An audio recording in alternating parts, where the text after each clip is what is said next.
Graças a Deus, a paz do Senhor Jesus, estamos aqui começando mais um programa, Escola Bíblica na TV, também no rádio, graças a Deus por isso, pela bondade e misericórdia do Senhor, estamos aqui.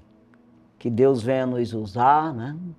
Nós venha entender, compreender o que o Espírito Santo quer falar através desse programa de hoje, né? Isso é bom, sempre a gente estar disponível ao Espírito, é até o que nós estamos falando nesse trimestre, né? Essa disponibilidade ao Espírito Santo para que ele venha nos usar, né? Para que possa divulgar o Evangelho de Cristo, né? Que através do Evangelho as pessoas descobrem a justiça de Deus, né? Então, nós estamos estudando nesse trimestre, é o terceiro trimestre de 2026, né? Estamos estudando aí o nosso assunto, o nosso tema, a Igreja dos Gentios, né? Subtema da chamada missionária, a consolidação do Evangelho entre os povos. Então veja essa chamada missionária que é para todos, né? Quando Jesus diz que ide por todo mundo pregar o Evangelho, né? Então, é a todos quantos der ouvido a essa chamada, né? E aqui foi bem o início de tudo que traz para nós esse alerta, traz para nós esse exemplo, né? Do início da igreja ali, aonde esse evangelho começou mesmo de verdade ali no meio dos gentios, das pessoas que não eram judeu, né? Ainda que tenham começado a ser pregado pelos judeus, mas a igreja fundou-se, a primeira igreja ali no meio dos gentios, e dali se expandiu, né? Se espalhando até a Europa e tudo, né? Então é isso que nós estamos estudando aqui. Então, aqui esse terceiro trimestre, e hoje é a quinta lição. Nós vamos estudar a quinta lição desse trimestre, 2 de agosto de 2026. Então, o assunto da lição de hoje, Cristo entre os filósofos. O Deus desconhecido se revela, né? Então, esse Deus desconhecido para aquele que não conhece, se revelando através do apóstolo Paulo ali em Atenas, né? Então, é isso que nós vamos estudar aqui. Texto áureo. Mas Deus, não tendo em conta os tempos da ignorância, anuncia agora a todos os homens em todo o lugar em que se arrependam. Atos dos Apóstolos, capítulo 17, versículo 30. Verdade prática, a obra evangelística floresce quando um coração sensível ao Espírito discerne os tempos e proclama com ousadia a graça salvadora de Cristo, né? Então, é isso aí que um coração é exatamente o que nós falamos aí, que Deus venha nos usar nesse programa, exatamente nos disponibilizando ao Espírito. É o que está dizendo aqui, o coração sensível ao Espírito, né? Então, daí floresce o Evangelho, ou a evangelização, o evangelismo, ele floresce, né? O que é isso? Dá fruto, verdadeiramente. Então veja que era isso que o apóstolo Paulo fazia, né? E ele aproveitava ali, sempre aonde chegava, para pregar esse Deus verdadeiro, né? Um Deus que era verdadeiramente desconhecido, né? Principalmente ali quando ele chegou naquele lugar. E ele aproveitava, não diferente de Jesus e não diferente de nós hoje também, a gente faz assim sempre, é um exemplo para nós. a maneira que Jesus pregava, usando sempre ali aquilo que era conhecido no local, né? Que as pessoas fosse fácil para as pessoas entender o que ele estava querendo dizer, o que ele estava apresentando, que é invisível, ele comparando com as coisas visíveis. Então o apóstolo Paulo, ele usou bem isso aí, lá em Atenas, né, para demonstrar ou apresentar esse Deus invisível, usando ali a cultura, não ferindo a cultura, mas trazendo isso, essas comparações, para que as pessoas viessem entender, né? Então veja que vai estar aqui na lição também a respeito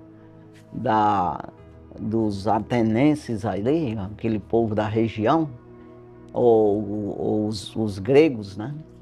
Eles tinham um pouco de receio de ferir um Deus. Sabe aquela coisa de você não sabe quem é Deus e você fica confuso, querendo agradar a todos. Era esse caso aí que tinha lá também um altar a um Deus desconhecido, que Paulo pregou exatamente esse Deus que você não vê, é desconhecido, mas pode se tornar conhecido, que é o caso nosso mesmo, que nós precisamos conhecer esse Deus todos os dias, buscando nele, né?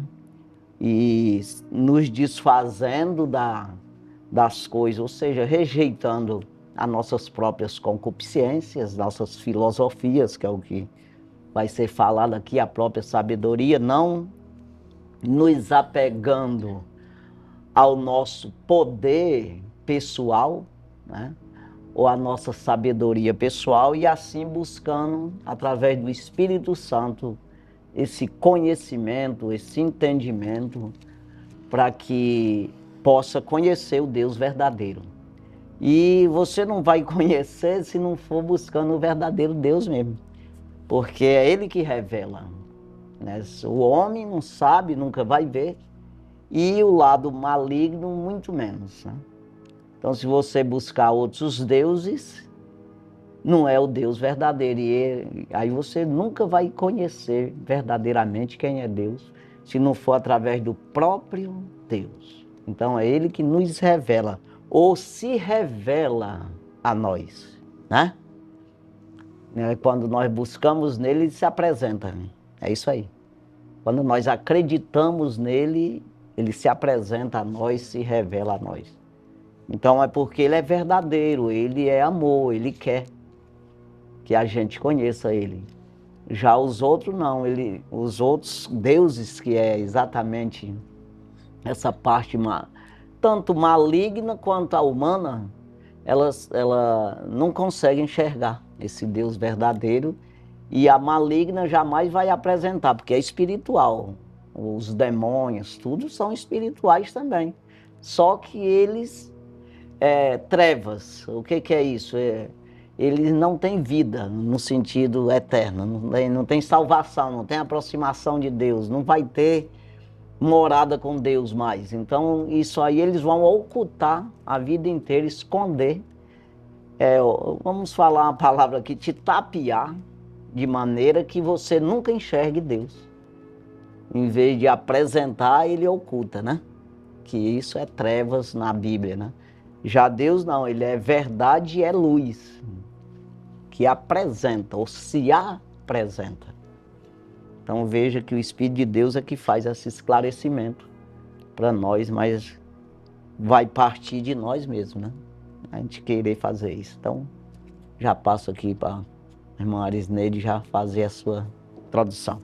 Graças a Deus, que privilégio estarmos mais uma vez, compartilhar a palavra de Deus, e já na lição de número 5, estudando sobre o avanço do Evangelho, e agora entrando em terras mais desafiadoras ainda, que nós estamos aqui diante de um tema onde o apóstolo Paulo precisou se posicionar mais firme ainda, na convicção de que o que ele estava apresentando era fiel e verdadeiro, que era o Deus que, apesar de ser desconhecido para aquele povo, né, de Atenas, mas Paulo tinha muita convicção do relacionamento que qualquer ser humano poderia desenvolver com esse Deus verdadeiro.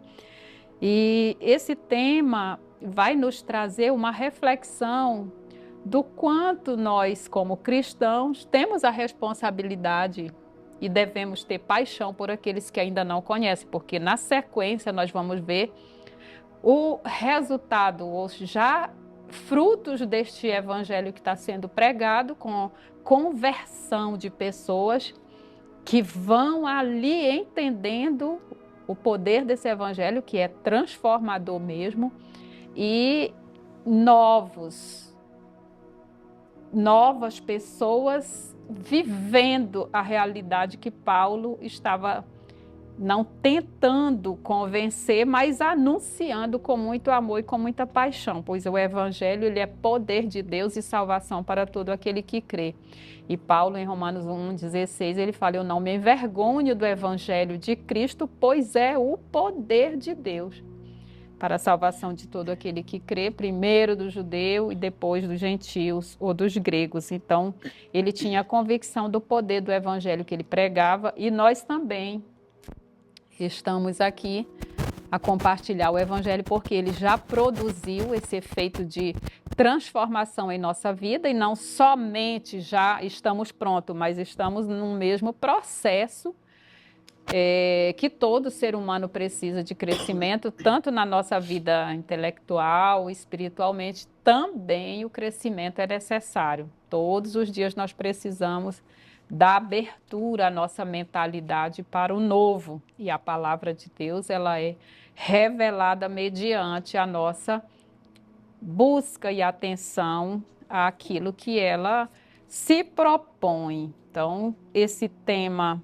Cristo entre os filósofos, o Deus desconhecido se revela, mas precisou de alguém com essa disposição de expor o evangelho, né? Então nós vamos ver a coragem, a determinação de Paulo em pregar essas verdades, e não só isso, a paixão que ele tinha de passar para todos aqueles que essa é uma das cidades que tem os seus desafios, porque da lição que nós estamos iniciando hoje, a quinta até a oitava, ela trata exatamente desse bloco de cidades ou locais desafiadores para a entrada do evangelho. Então, Paulo teve essa coragem, e que nós também tenhamos essa coragem de anunciar, pois o crescimento dessa semente quem dá é o Senhor.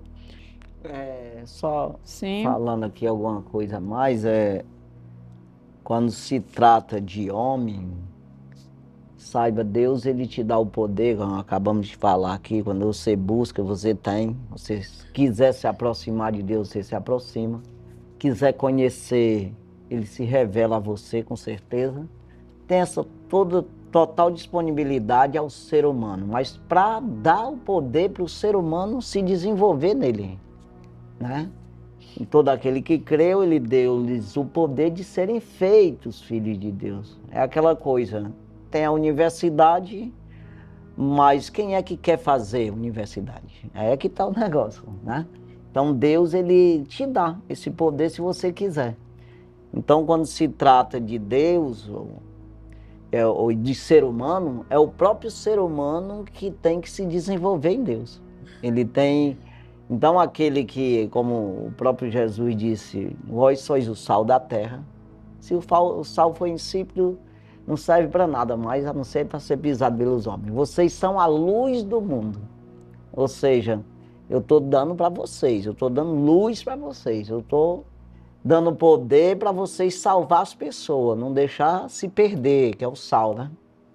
Então vocês precisam deixar que essa luz apareça para clarear aqueles que andam em trevas. Então é assim. Então quando se trata de homem, a responsabilidade está no próprio homem de salvar os outros homens, se salvar e salvar os outros. Então é entre nós vamos gerando pessoas. Deus gera Deus. O Deus que está em mim, que me gerou, ele gera outras pessoas em mim. Ou seja, eu posso gerar em outras pessoas esse próprio Deus. Então homem gera homem, Deus gera Deus, né? Então eu no natural, tudo que eu faço naturalmente é humano. É terreno, é carnal, é temporal.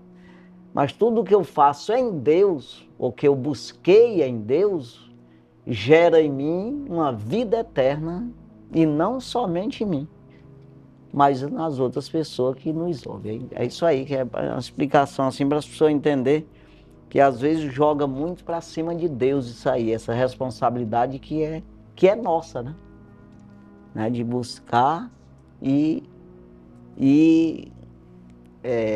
distribuir, né?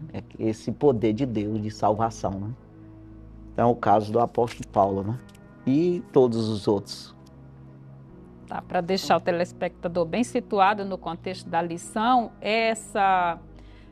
toda essa temática ela vai gerar em torno da chegada e do desempenho de Paulo de acordo com aquilo que ele estava se propondo, que era pregar o evangelho, compartilhar o evangelho para aquele povo.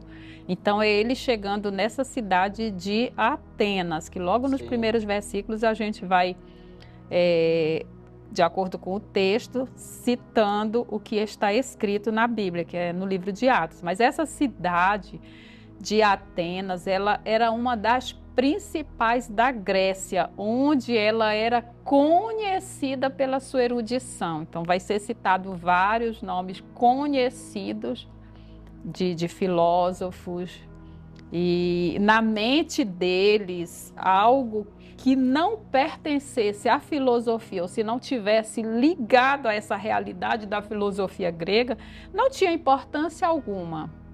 Então, por exemplo, a crença para ele em Deus, como Paulo chega pregando o evangelho, para eles não passavam de uma superstição. Então, só para o telespectador, o ouvinte, se situar mais ou menos no contexto da realidade. É por isso que é uma das cidades desafiadoras, porque o evangelho começa a penetrar por meio da pregação de Paulo, mas houve bastante resistência pela forma como eles lidavam ou enxergavam o conhecimento, que seria mais filosofia mesmo e não religiosidade. Então, eles eram muito seguros em si mesmos, sim, confiantes em si mesmos, na filosofia, em todo esse lado de sabedoria humana e também nessa mistura de deuses, né? Religiosidade era mais naquilo palpável mesmo, nos que eram fabricados pelos próprios homens, deuses, né? Que até hoje é assim, quando se Idolatria. quando se mistura Deus com outros deuses, ou de alguma forma você acha que Deus ele se mistura com alguém, ou ele é uma parte humana também, ele faz toda essa mistura, você fica sem ele, né? É o caso deles ali que não tinha entendimento nenhum, aí fica mais difícil por causa da confiança que eles tinham exatamente nesses deuses. Aí, como você falou, que Paulo chegou pregando assim, era mais um, né? Mais um Deus, está vindo mais aí um e nós vamos... Então não era bem assim, né? Porque depois... Mas eles estranharam bastante, Sim, era uma mensagem muito diferente de tudo porque que eles... o Espírito Santo entrou em ação. É diferente de você pregar um Deus pagão, um Deus que não tem poder, né? Então, o Evangelho, a diferença é essa, que vem um poder, né? Tem um poder não somente de entendimento, mas um poder de libertação mesmo. É poder de Deus para a salvação de todo aquele que crê, né? Então, a diferença está aí, né? Tá, a nossa leitura bíblica em classe está registrada em Atos, capítulo 17, versículos 15 ao 20 e versículos 30 ao 32. Versículos 15 ao 20. E os que acompanhavam Paulo o levaram até Atenas, e recebendo ordem para que Silas e Timóteo fossem ter com ele, o mais depressa possível partiram. E enquanto Paulo os esperava em Atenas, o seu espírito se comovia em si mesmo, vendo a cidade tão entregue à idolatria. De sorte que disputava na sinagoga com os judeus e religiosos, e todos os dias na praça com os que se apresentavam. E alguns dos filósofos epicureus e estoicos contendiam com ele. Uns diziam: que quer dizer este paroleiro? E outros: parece que é pregador de deuses estranhos, porque lhes anunciava a Jesus e a ressurreição. E tomando-o, levaram ao Areópago, dizendo: poderemos nós saber que nova doutrina é essa que você fala? Pois coisas estranhas nos trazes aos ouvidos. Queremos, pois, saber o que vem a ser isso. Mas Deus, não tendo em conta os tempos da ignorância, anuncia agora a todos os homens em todo lugar que se arrependam. Porquanto tem determinado um dia em que com justiça há de julgar o mundo, por meio do varão que destinou, e disto deu certeza a todos, ressuscitando dos mortos. E como ouviram falar da ressurreição dos mortos, uns escarneciam e outros diziam: acerca disto, te ouviremos outra vez. A respeito, que na verdade nós aqui estamos falando e estamos discorrendo aqui para as pessoas em casa, pessoas que às vezes nem conhecem Deus mesmo. Vê falar, mas não sabe como é que funciona isso aí. Essa palavra arrependa, ou se arrependa, ou se arrepender, né? O que significa isso aí? Que o Evangelho se resume exatamente nisso. Exatamente nisso aí. Porque o que é isso aí? Uma disponibilidade para Deus trabalhar em você. Você se entregar, você voluntariamente crer. Não, eu acredito. Porque se você pedir para Deus de verdade, não importa o que vai acontecer comigo, mas eu quero te conhecer. Pronto, é tudo que Deus quer. E isso seja verdadeiro, não seja uma coisa, né? Ele se revela. Então veja, não é diferente de um Deus o que você diz para ele o que você quer. Não, eu quero fazer isso. Então um Deus que fica calado, que não tem resposta nenhuma, e que você fala para ele, mas você faz o que quer, que resposta nenhuma vem dele. Já o nosso Deus verdadeiro, não. Você vê que João Batista começou pregando a primeira palavra que ele dirigiu às pessoas, que é exatamente a nova aliança, abrindo o caminho para Jesus, para esse Novo Testamento. Ele disse: arrependei-vos. Depois Jesus já começou, o Evangelho começou a pregar. A primeira palavra que Jesus falou, se dirigindo às pessoas, ele disse: arrependei-vos, porque é chegado o reino do céu. A mesma que João Batista disse: é chegado o reino do céu. E a igreja, o primeiro culto, que foi no dia de Pentecostes, o primeiro culto ali que o Espírito Santo desceu sobre eles ali no cenáculo, que o apóstolo Pedro se levantou pregando. Quando ele se dirigiu, que fizeram uma pergunta para eles, que quem estava pregando era ele respondeu. A primeira palavra se dirigindo a eles, as pessoas, ele disse: arrependei-vos e seja batizado em nome de Jesus Cristo para perdão dos pecados. Então, a palavra-chave para que uma pessoa conheça o Deus verdadeiro é arrependimento. Que significa o quê? Entrega total, significa o quê? Eu não quero ser mais o que era, eu quero mudar, eu quero ser uma nova criatura, eu quero ser conduzido pelo Evangelho e não pelos meus próprios pensamentos, ou do meu vizinho, do papai, da mamãe, do governo. Não, eu quero ser conduzido pelo Espírito de Deus. Então isso, essa entrega total, é isso aí. É uma palavra-chave para você sair da inércia, dar o primeiro passo em direção à salvação. Se chama arrependimento, que é uma mudança de vida. Eu não quero ser mais o mesmo. É isso aí, né? Só para deixar bem claro. Vamos aos objetivos da lição, que são 3. Cada objetivo corresponde a um dos tópicos da lição. O primeiro, levar o aluno a compreender a idolatria em Atenas. O segundo objetivo, analisar o postulado dos filósofos epicureus e estoicos à luz do Evangelho. Terceiro subtópico, aplicar o discurso do apóstolo Paulo no Areópago, a vida cristã. Exatamente. Então nós vamos aí já para a introdução, né? A introdução, partindo de Bereia, Paulo chega a Atenas. Célebre por sua erudição, arte e tradição filosófica, Atos capítulo 17, versículos 15 ao 34, embora ainda fosse um centro intelectual de destaque, a cidade estava tomada pela idolatria. Ao observar tantos altares, Paulo se comoveu diante de um povo culto, porém distante do Deus verdadeiro. Cheio do Espírito Santo, ele discerniu que por trás da sabedoria humana havia corações carentes de salvação.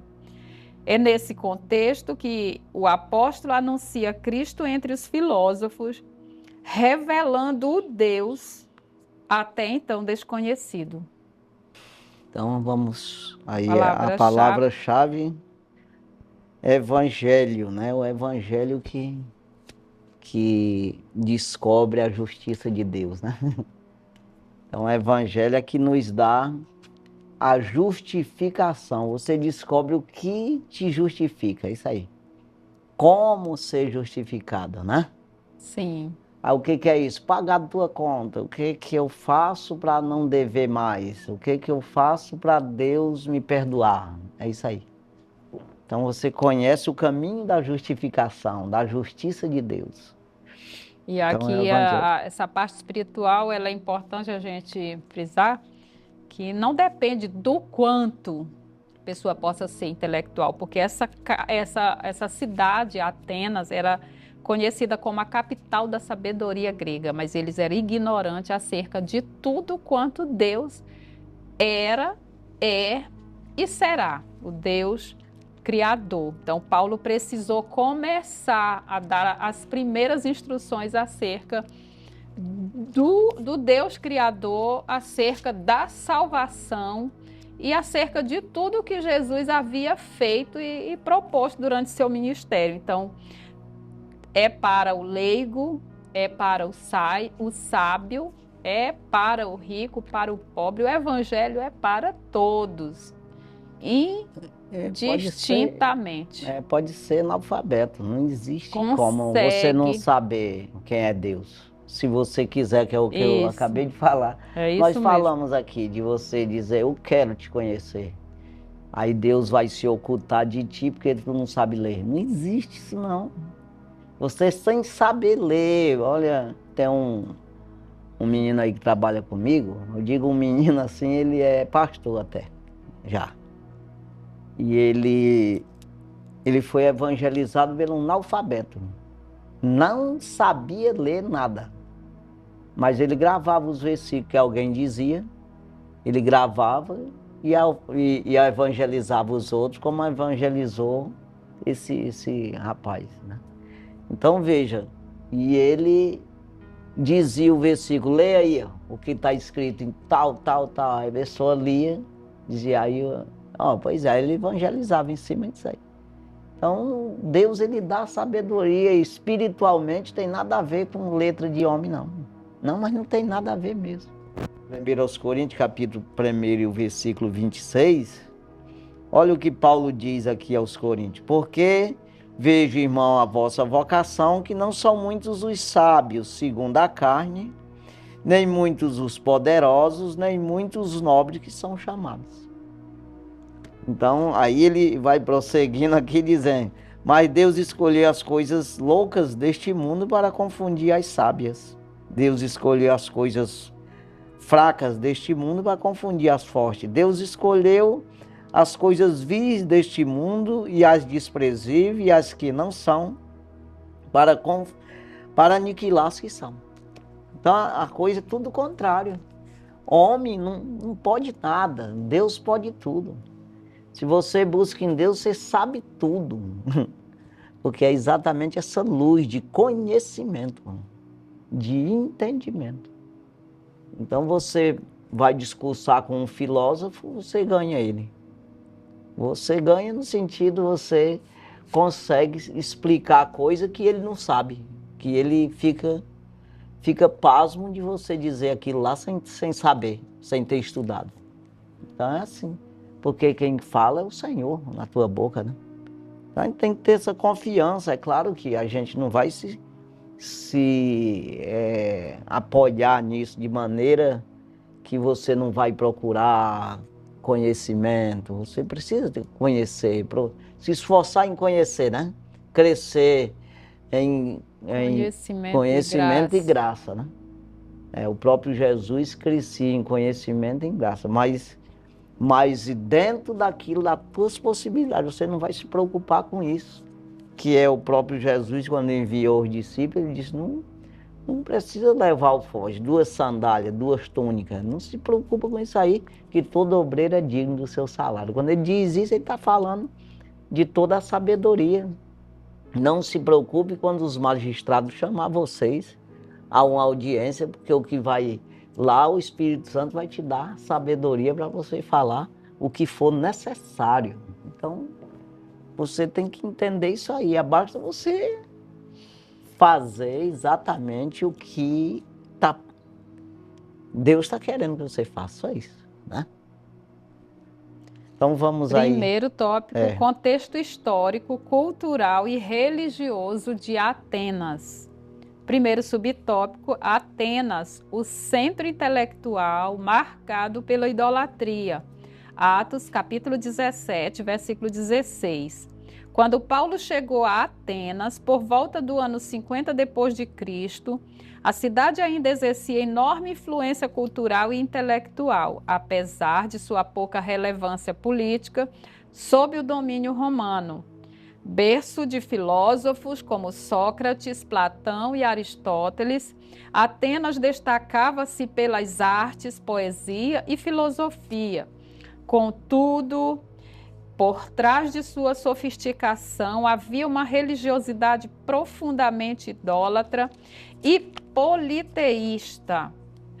Lucas registra a reação de Paulo, que se comoveu ao ver a cidade entregue à idolatria. Atos, capítulo 17, versículo 16. Exatamente. Vários deuses, né? Eles buscavam isso.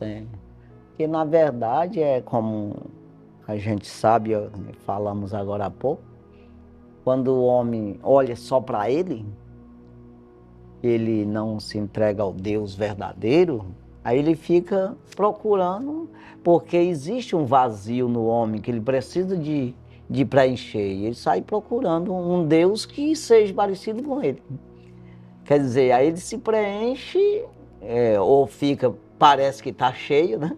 De uma coisa que não tem, que é inútil, que é sem vida, né?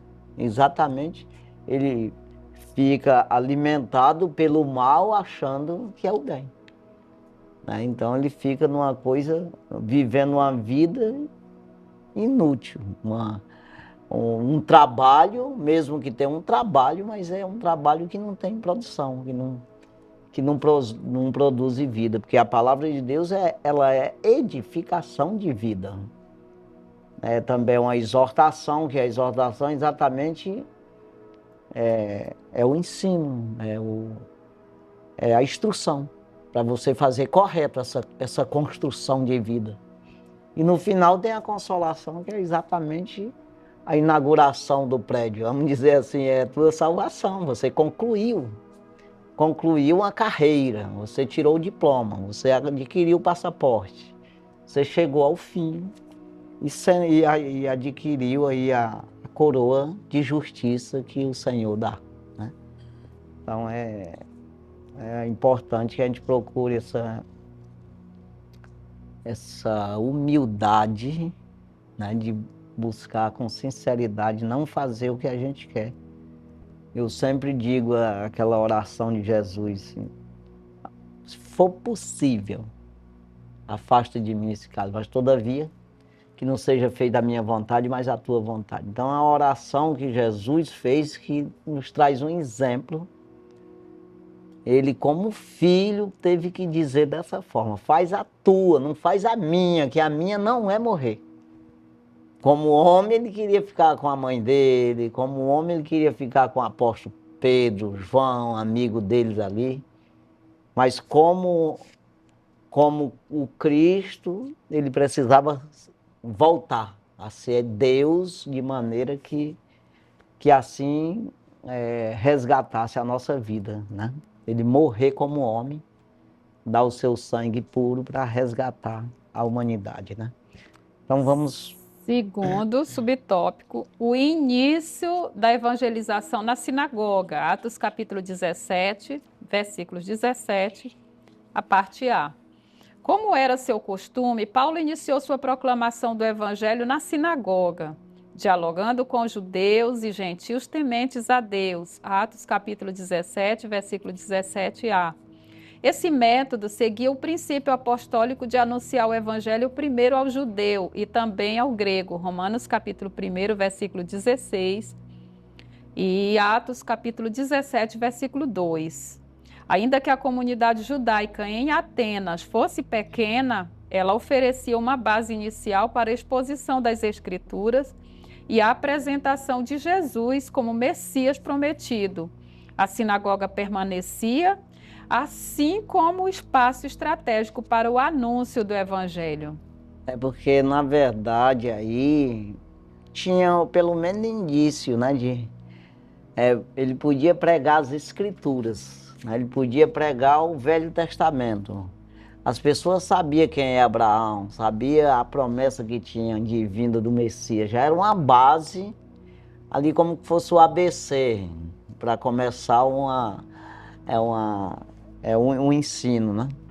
Então veja, ele pegou isso aí como base, por isso que ele ia também, primeiro nas sinagogas, porque se ele convencesse ali um judeu, mostrando através do Velho Testamento, que apontava para Jesus, e ele convencesse judeu de que Jesus era o Messias mesmo, pronto. Já era um reforço ali para que ele, né, servindo de base mesmo, né? Ainda que fosse pouco judeu, mas ele era um povo que acreditava, mais do que os gregos lá, os filósofos, né? Então foi a base para ele começar ali essa evangelização, né? Sim. Porque porque os judeus, na verdade, são tementes a Deus mesmo. Até hoje, né? Ainda que não aceite Cristo, mas eles são tementes ao Deus de Abraão, né? Então são as pessoas que é fácil da gente conversar. Sendo um cristão, mesmo ele sendo judeu, vive no judaísmo, mas é fácil de você conversar com ele, que é o mesmo Deus, sendo que o Messias já veio e eles não acreditam que veio e estão esperando. Só isso aí, a mudança é essa, mas que é o Deus de Abraão é o mesmo. Então tá meio fácil, é meio, né? É o caso que o apóstolo Paulo dizia, que eu dou testemunho de que eles têm zelo de Deus, mas não têm o entendimento. Está faltando só um pouquinho de entendimento, né? Então vamos... Terceiro subtópico, a proclamação do Evangelho na Ágora. Atos capítulo 17, versículo 17b. Além da sinagoga, Paulo levou o Evangelho à Ágora, que é a praça pública onde se concentrava a vida social, política e intelectual da cidade. Atos capítulo 17, versículo 17b. Ali dialogava diariamente com gentios e filósofos interessados em ouvir alguma novidade. Atos capítulo 17, versículo 21.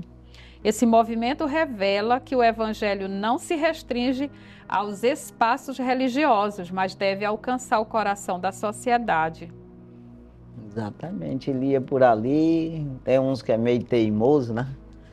É religioso, ele fica preso numa religião, mas tem outros que escutam e vai indo ali, vai dando ouvido e aqui e ali um se converte, é assim mesmo.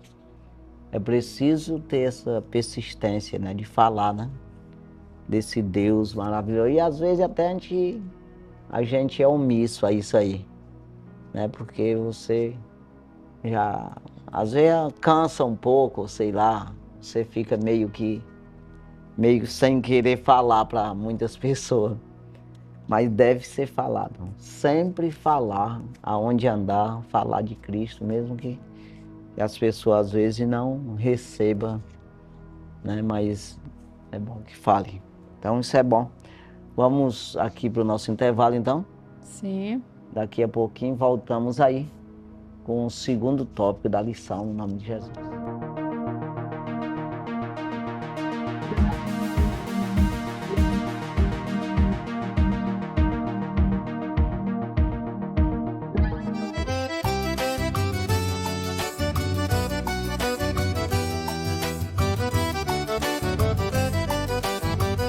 Deus prometeu com certeza chuvas de graça mandar. Ele nos dá fortaleza e ricas bênçãos sem par. Chuvas de graça, chuvas pedimos, Senhor. Manda-nos chuvas constantes, chuvas do Consolador. Cristo nos tem concedido o Santo Consolador, de plena paz nos enchido para o reinado de amor. Chuvas de graça, chuvas pedimos, Senhor. Manda-nos chuvas constantes, chuvas do Consolador. Dá-nos, Senhor, amplamente teu grande gozo e poder. Fonte de amor permanente, põe dentro de nosso ser. Chuvas de graça, chuvas pedimos, Senhor. Manda-nos chuvas constantes, chuvas do Consolador.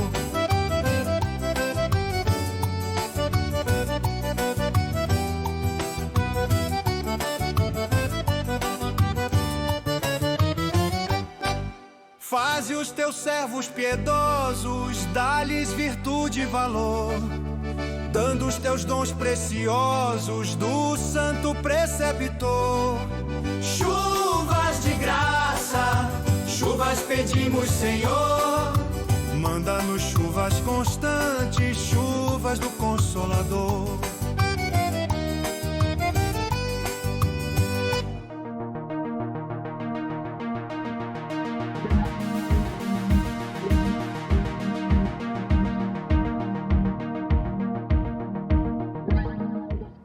Graças a Deus, já estamos de volta.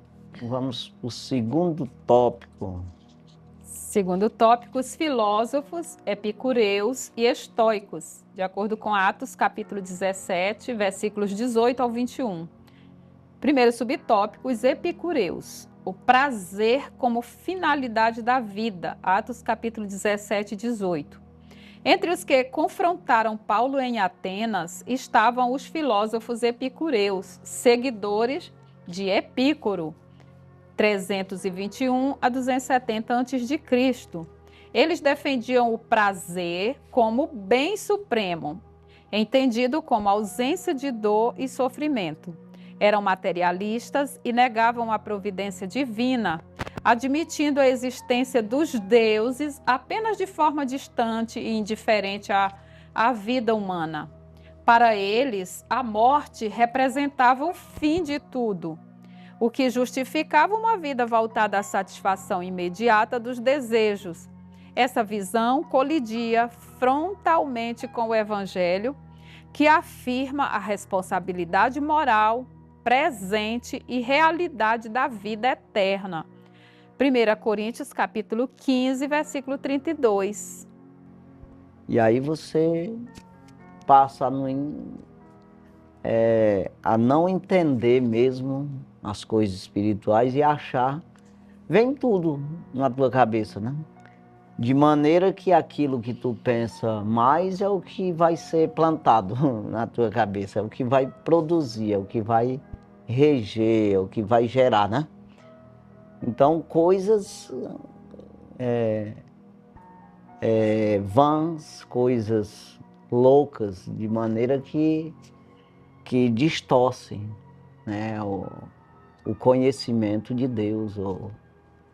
Então, veja que uns pensamentos desses, muita gente hoje pensa assim, né, que a vida é apenas passou aqui, acabou tudo, não existe mais.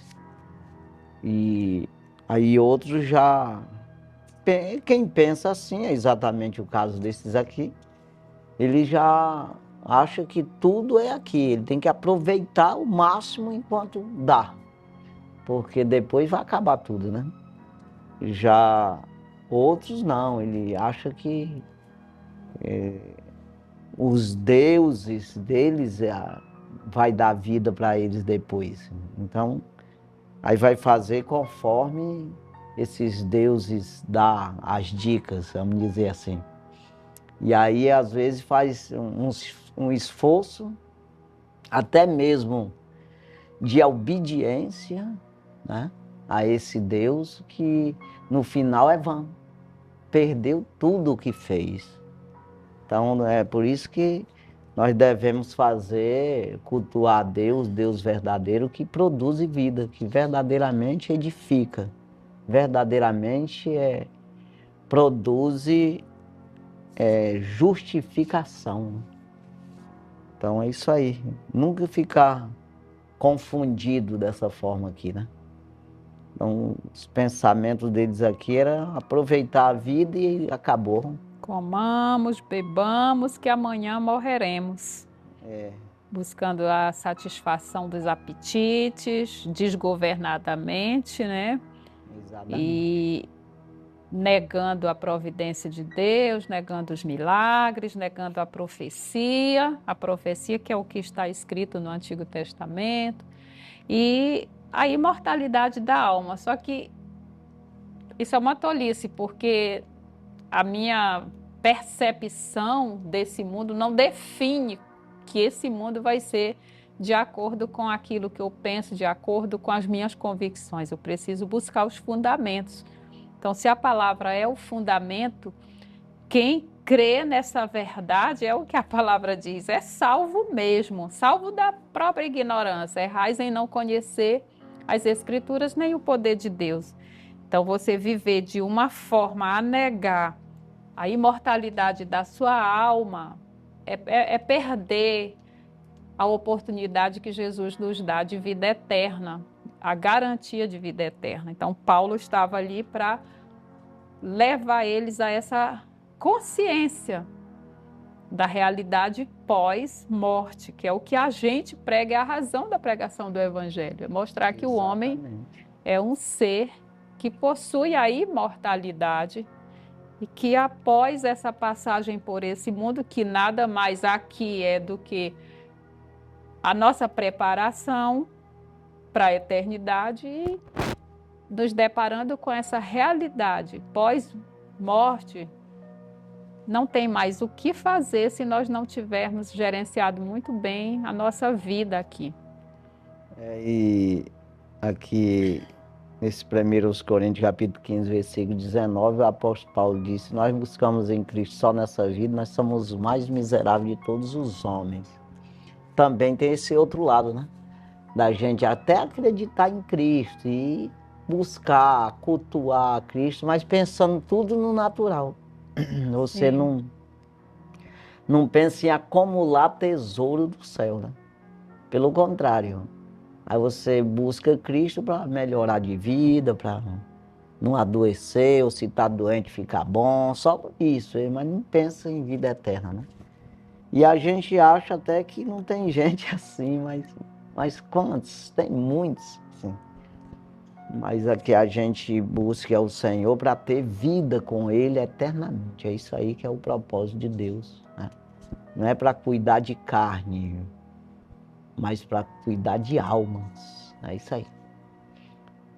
Vamos. Segundo subtópicos estoicos, razão, destino e impessoalidade divina. Atos capítulo 17, versículo 18.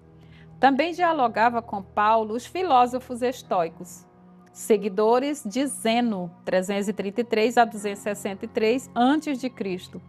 Valorizavam a razão, a virtude e o autocontrole, defendendo que o homem deveria submeter-se ao destino e controlar as emoções. Embora crescem em uma divindade, concebiam Deus não como um ser pessoal, mas como uma força impessoal que permeava todas as coisas. Eram panteístas e fatalistas, negando tanto a ressurreição do corpo quanto a imortalidade individual da alma, posição em que se opunham diretamente à fé cristã. Atos capítulo 17, versículos 18 e 1 Coríntios capítulo 15, versículo 12. E falando assim, eu sempre lembro de a carta de Paulo aos Colossenses, capítulo 2, versículo 14 ali, capítulo 2, versículo 14 ou 15, ele fala que a carta que era contrária a nós nas suas ordenanças, de alguma maneira nos era contrária. Então eu gosto de falar isso aqui porque de alguma maneira. Então, se o inimigo não te tapeia de uma forma, ele tapeia de outra. Se não for Deus na nossa vida, nós descobrir o que é certo, por que Jesus disse, eu sou o caminho e a verdade e a vida. Então não tem como você chegar na vida se não for por esse caminho que é o próprio Cristo, que é a palavra, que é a verdade. Então, quando nós nos sujeitamos e corremos atrás disso aí, nós nos interessamos, aí nós achamos o caminho certo. Nós achamos a verdade. Que não tem tapiação, não tem engano, é uma coisa, né? Essa verdade liberta nós dos atalhos, de entrar em lugar errado. É isso aí, de fazer o que é errado. Aí chega na vida, né? Então não tem outra saída a não ser essa daí, né? Terceiro subtópico, Paulo levado ao Areópago, o evangelho diante da cultura. Atos capítulo 17, versículos 19 ao 21. Diante das reações diversas, Paulo foi levado ao Areópago, local que designava tanto a colina de Marte, quanto o conselho de sábios atenienses. Alguns o desprezaram, chamando-o de paroleiro, enquanto outros demonstravam curiosidade diante do ensino estranho que anunciava Jesus e a ressurreição. Atos capítulo 17, versículos 19 ao 21. Esse episódio nos ensina que devemos estar preparados para apresentar a fé cristã em contextos intelectuais e culturais desafiadores, sem diluir a verdade do Evangelho. Procura apresentar-te a Deus aprovado como obreiro que não tem do que se envergonhar e que maneja bem a palavra da verdade. Nós precisamos, como eu falei agora há pouco, a gente tem que estar entregue ao Espírito, sem se omitir de querer aprender, né? Porque se há omissão, você paga um preço por isso, né? Se você falha na empresa, no teu emprego, corta o salário, né? É assim, não tem nem... Agora, se você está fazendo a tua parte, o Senhor é contigo. Seja onde for, com quem for. Você vê que Jesus, com 12 anos, ele não tinha essa sabedoria toda no sentido humano, de ter aprendido humanamente. E ele ensinou ali os doutores, ficava tudo... Então, porque a sabedoria do Espírito estava com ele, né? Vamos prosseguir. Terceiro tópico, o discurso de Paulo no Areópago. Primeiro subtópico, observação cultural como ponto de contato com o Evangelho. Atos capítulo 17, versículos 22 a 23. O discurso de Paulo no Areópago representa um dos encontros mais significativos entre o Evangelho e a cultura helênica. Com sabedoria e sensibilidade espiritual, o apóstolo não inicia com ataques, mas constrói pontes, revelando como a verdade de Deus pode ser anunciada com firmeza e respeito em ambientes culturais adversos. O apóstolo inicia o seu discurso reconhecendo a religiosidade dos atenienses e menciona o altar dedicado ao Deus desconhecido.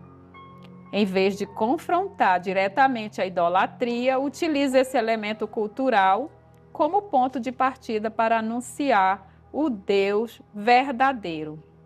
É como que você fala com a criancinha, né? Você tem que ter paciência, né? Ela não sabe, pensa que sabe muitas coisas, ela pensa que sabe e não sabe. Você tem que ter paciência para você ir convencendo ela que você está certo e ela está errada.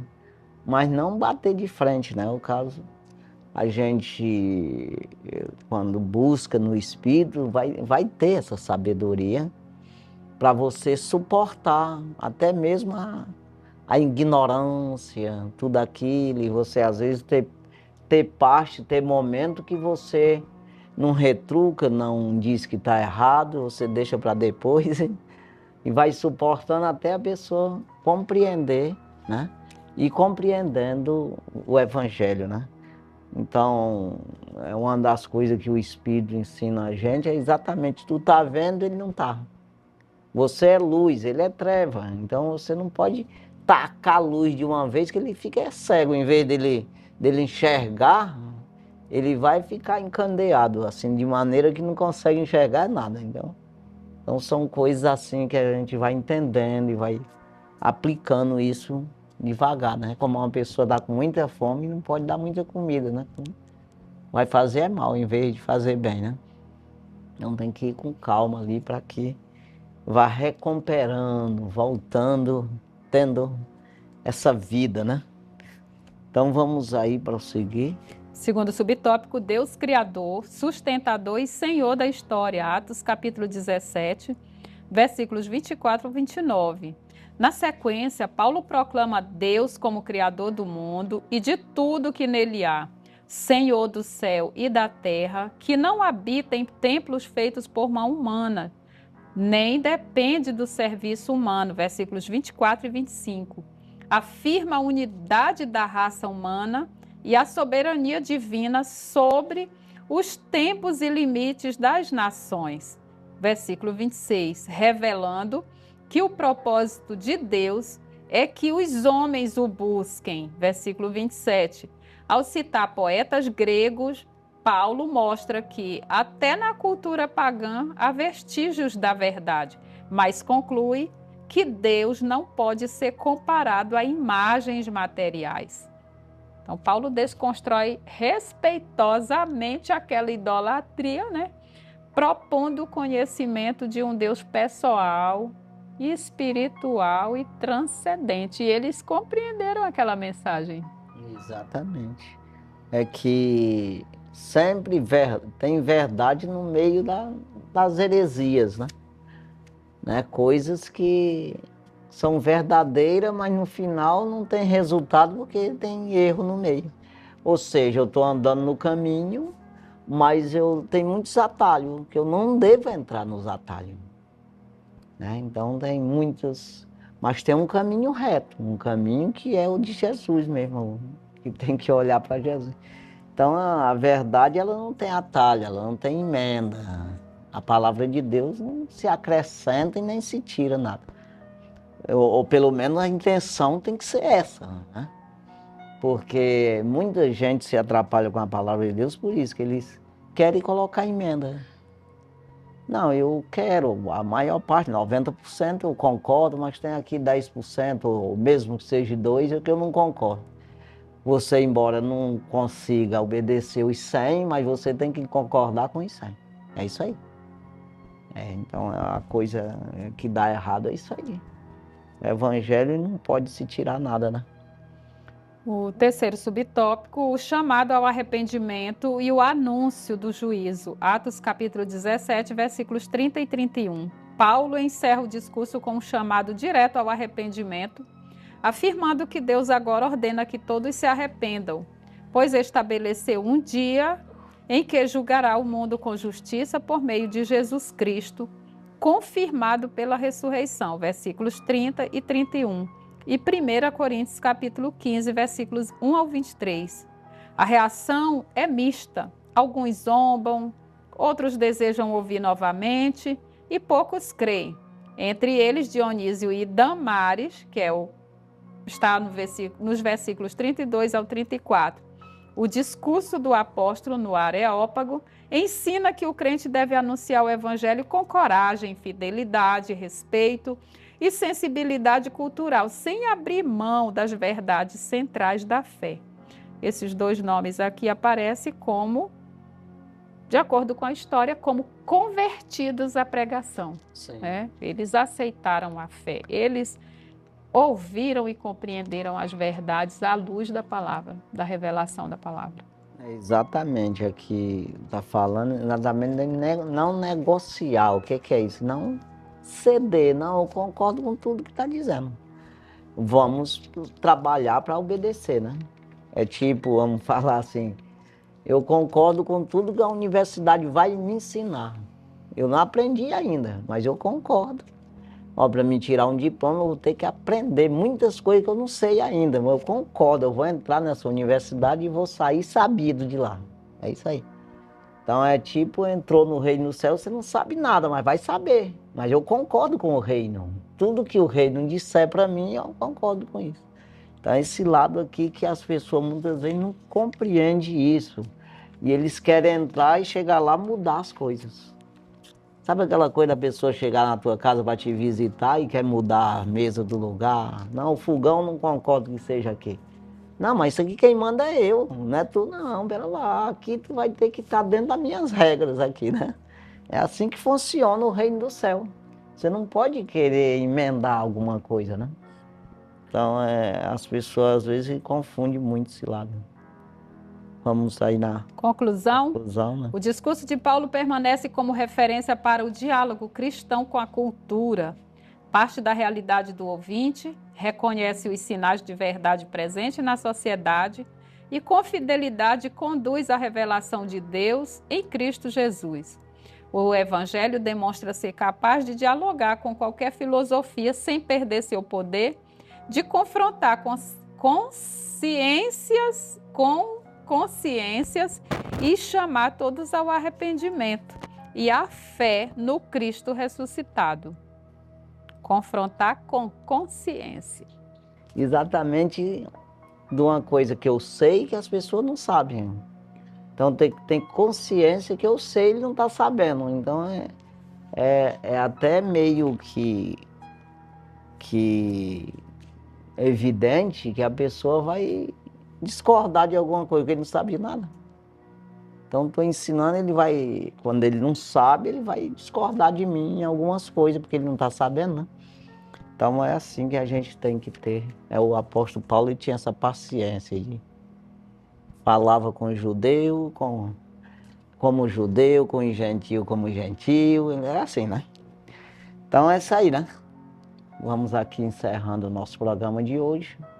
Que Deus abençoe grandemente a sua vida. Espero que você tenha aprendido conosco e também como comentarista da revista. Que Deus abençoe sua vida grandemente, você e sua família. E até a próxima semana. Se Deus assim permitir, nós estaremos aqui com mais um programa Escola Bíblica na TV, no rádio. Deus abençoe grandemente. Fique na paz do Senhor Jesus. Amém. Amém.